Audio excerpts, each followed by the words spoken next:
You know what's something that's very, very cool, but is incredibly underappreciated in any form of fiction or fantasy in general? Enchantment magic. In a variety of different series, whether it be anime, manga, comics, novels, or just movies and TV shows, enchantments are always something that is placed on an item or a person, and it could enhance things or alter things to a variety of degrees. And nobody gives a damn about it for the most part. Why? I cannot tell you. Maybe because a lot of times it's not too flashy or impactful for certain moments.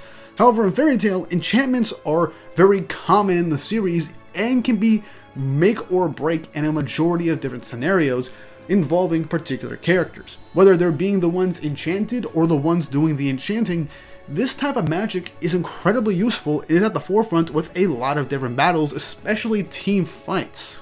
And it really is a very underappreciated thing within any type of fantasy story. And Fairy Tail knows how to bring light to this particular type of magical ability. But before we jump into things for this video, don't forget to like and subscribe and hit the notification bell for updates on future videos. Really helps and it shows you guys enjoy the content I make here on the channel and shows you want to see more. Now with that out of the way, let's jump right into things.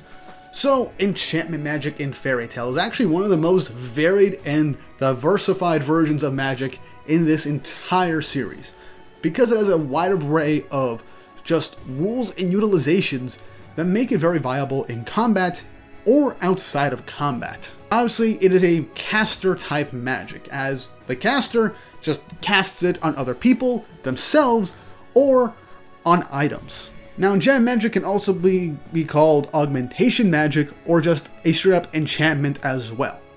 It's all reference to the ability that allows a user to bind their magic or mold a magical essence to someone or something. And by doing so can actually increase their natural attributes, and with examples being like making wood as tough as steel, or obviously enchanting weapons and human beings with immense power. And the basic term for someone that uses enchantment magic is an enchanter, at least on the base level for a regular user of enchantment magic, but those that are highly skilled with immense prowess and talent for this type of magic usage, they're known as a high enchanter, which takes their ability to enchant things to a whole other atmosphere. They can change the climates, geography of the world, modify an organism's physique, and vastly increase the powers of any particular individual past their normal limitations. Now, what makes high enchanters so scary is that they can also extract magic from human beings, and if their power is strong enough, they can end up using things like master enchantments,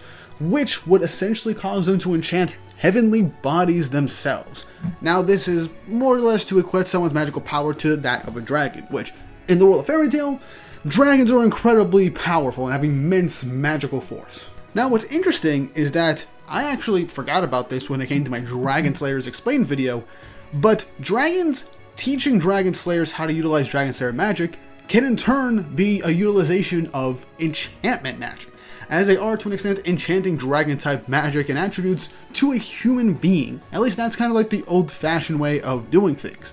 We do know from Alexia and Hunter's Quest that it's possible for someone to actually learn Dragon Slayer magic themselves. But dragons teaching their magic to humans, it can also be done through the act of an enchantment to make it a bit more quicker and more direct. But the reason I really bring this up and elaborate is because of the obvious elephant in the room that I'd be an idiot not to mention, and that is Wendy and her Sky Dragon Slayer magic, which, yes, there is offensive magic for it, but its primary focus is enchantment, support for other characters and even the caster themselves. It's performance boosting magical ability that Wendy uses all the time, and it is incredibly useful and has saved so many of the characters in a multitude of different fights when needed. And not only that, through Wendy we also learned that it's possible for an enchanter that is a Dragon Slayer to enchant people and weapons with Dragon Slayer properties, making anybody that they deem fit to be a temporary Dragon Slayer,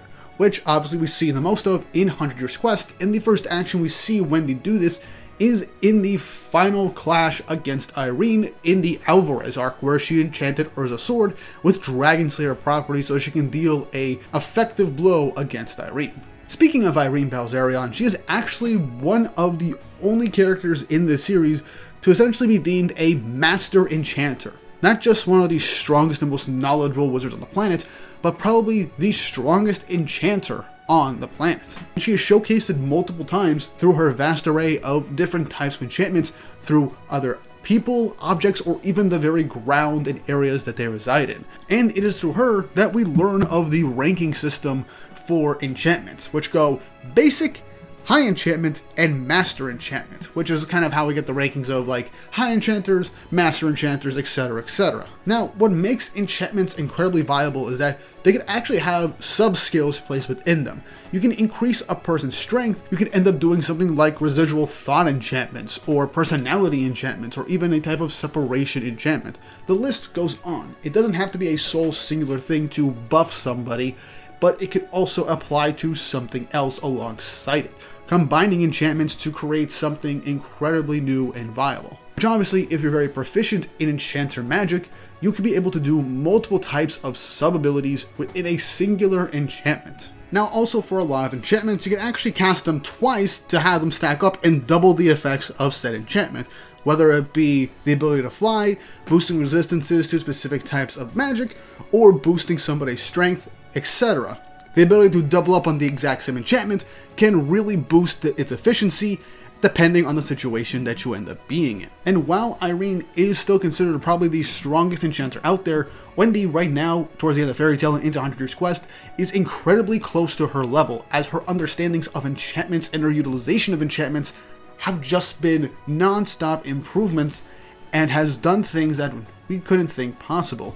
One of her most recent debuts in the 100 Year Quest manga showcasing this power is when she was actually able to separate a concept from a location and implant it into something else in order to give it physical form through her enchantment magic. And that is already an insane feat to think about, because normally, like I stated, enchantments are to buff people, but other forms of enchantment can also be done to swap bodies while also increasing someone's magical output or physical strength, or even increasing their thought processes. Stronger enchanters can utilize enchantments in a variety of different manners, and also add different rules and abilities to the enchantments themselves. And it kind of goes without saying that if the enchanter dies, all the existing enchantments that they themselves created or applied to others cease to exist, and any physical changes that resulted from it are reverted back to normal. Now, the majority of the enchantments we see are used by Irene and Wendy throughout the entirety of the Fairy Tail series. And believe me, there are a lot of different types of enchantment magic abilities, and going over each and every single one of them is going to be a video in and of itself. So I might make a full video going over each different enchantment ability, because believe me, there is a lot.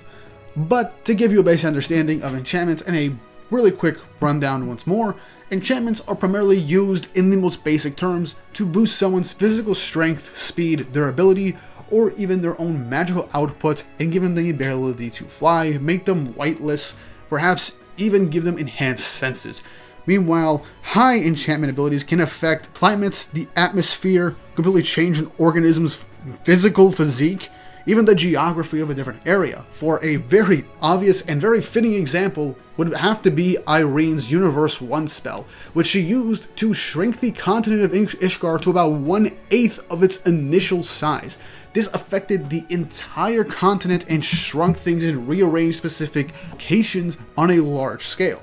And we also got master type magical enchantments that, with the most biggest one also is done by Irene, which is Deus Sema. Now this one is actually a far superior version of Heavenly Body Magic, but this makes the caster enchant a meteor in orbit and make it crash down onto Earth with enough force to completely obliterate a battlefield.